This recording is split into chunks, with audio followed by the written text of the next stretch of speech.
let's have a chat with a couple of special guests, shall we? Not Dino, we've got some proper guests today for you, ladies and gents. No Dino. We've got, first of all, a chap from Leicester, you'll like this, who was known as Captain Fantastic. Have I got that right? He was? He scored a fair few goals for a big old centre-back. I say old, carefully, because he's a big lad. Please welcome to the sort of stage, Steve Walsh. Steve, welcome. It is fair to say you're a bit of a Leicester legend, aren't you? I know you're a bit of a modest chap. I know you're a footballer, of course you're not modest, no. Good morning, everyone. I guess I was 15 years at Leicester, so created a bit of a legacy. So I was quite happy with that, albeit so sometimes for the wrong reasons. But still the British record holder for red cards. And for Billy Whitehurst's nose, you see his nose like that. That was me a few years ago, but he did get me back. So great memories. And it's the first time I've been to the stadium. Obviously Boothby Park was in my days, because I am a little bit older than you. I'm looking forward to the game today. I really am. You're not older than me, Steve, but thank you very much. You're very nice. You're not getting any easy questions for that little compliment, but I'd have paid to see that fight, you and Whitehurst. I didn't know you did that to his nose. Oh yeah, it was when I was 17. I was 17, and in 1982 it'd be, I think. And was it? Is that right? I'm trying to work it out. Anyway, one of the first times I played against Billy, and the ball was 70 yards away. He just smashed me off the ball with his elbow and broke my nose, and I never forgot that.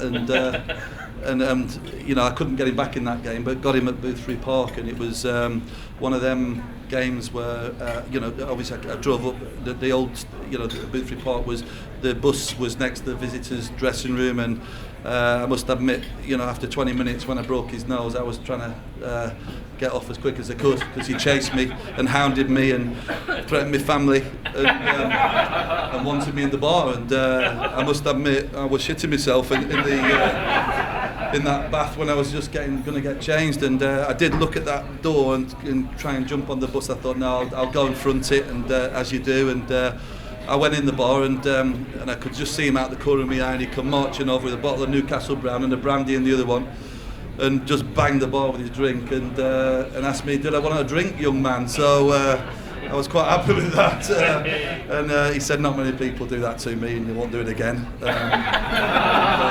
And that was it, so I was quite pleased with myself for getting away with it, really. Yeah, I didn't know we were going to get quite as long a story as that. No, it's a good story. It's a good story. Apologies for the language, if anybody's sorry, it's hard to do a Whitehurst story. You did, but it's hard to do a Whitehurst story without doing, to be fair. But I didn't know that, genuinely. Billy's here reasonably often, and we're always ever so nice to him, as you can imagine.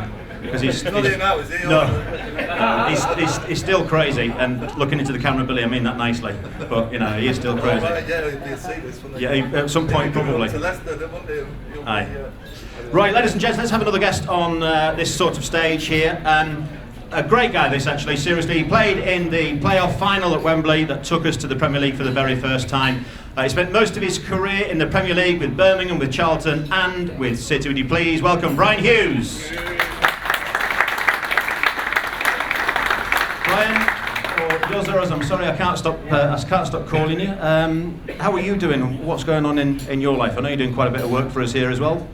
Yeah, very busy at the moment. I'm head of coaching at a company in York called the Eye2Eye Academy. Basically, we're bringing international students over to get a 3-year degree with York St John's University and get a development football programme alongside that. So, yeah, it's a great concept, and it's something I'm really looking forward to getting involved in. Good. Have you got any Whitehurst stories? No, unfortunately not. No, that was a great story though. Probably best that you haven't, to be fair. We've not got team news yet, I don't think. We know pretty much what the City team's going to be. I'm not being flippant when I say that. We do. What do you make of the team? What do you make of the situation, Bryan? Nobody's pretending it's been ideal, but you have to get on with it. The players are professionals, and to be fair, they will just get on with it. Yeah, we all know it's been a turbulent pre-season, starting with Steve Bruce leaving and the injuries we've accumulated along the way. Today it's going to be tough against the Premier League champions, and rightly so. Winning the league by 10 points last season, it's going to be a tough game. They're very organised. But I think what Mike and his backroom team will be looking at this week will be to just try and stop them. You know, they are exciting when they go forward.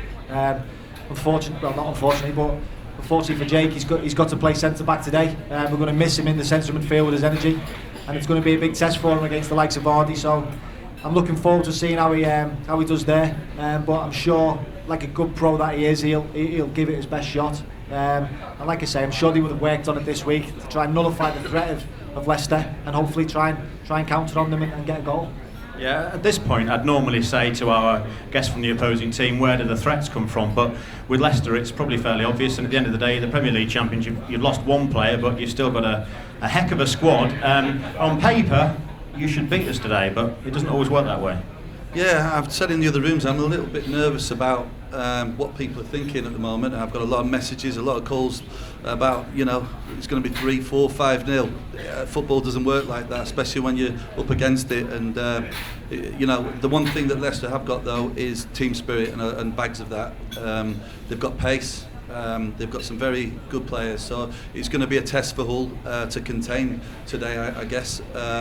But you know, like I said, you know, I just don't like. There's a feeling of you know, something inside me that's kind of worried a little bit, but confident that you know, we've got some very good players, and like you said, that we won the league by 10 points. And that's a lot of points, and we've recruited quite well. Got some wealthy owners who are backing us. It's happy times at Leicester City, but they've been all over the world, you know, to Thailand, to LA, to all over. They've got to come down to reality today, and I do believe that the first game of the season is one of the most important games, and to get a good start always sets the season off. So it's going to be an interesting game. Okay, I'll get a score prediction off you in a second. Brian, from you, what score today? Well, usually the early kickoffs bring goals, and I think there will be some goals, but I'm hoping there won't be so many because, like we all know, we haven't got the squad in place really yet at the moment to sort of compete with Leicester at their level. But that's what we have to do today. We have to compete, and I think it'll be a draw. I think we'll hang in there, we'll work hard for each other, and I think it'll be 1-1.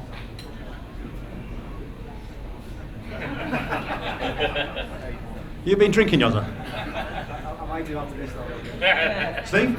Yeah, well, if I go City 2 or 3-0, does that sound all right for you? Yeah, perfect. Yeah, we'll go for that then. Hull City, you do mean that, don't you? No. Worth a try. 1-1 or 2 or 3-0? Yeah, we'll see. I'm thinking we might just do it. We might just do it. Can you hear my voice rising there? I'm not sure I believe. Who knows? Who knows? Football is a funny old game. Talking to Steve earlier, talking to you earlier, the City players might relax. There's a bit of bonding there, isn't there? Who knows? It's a funny old game, as somebody once said, and it's very true. We shall see. 90 minutes of fun to come, we hope. Hope you've enjoyed yourself so far. Lots more to come here at the KC, or the KCOM, as I should call it correctly now. I'm Alex Burgess. Please give your thanks to Steve Walsh and to Bryan Hughes.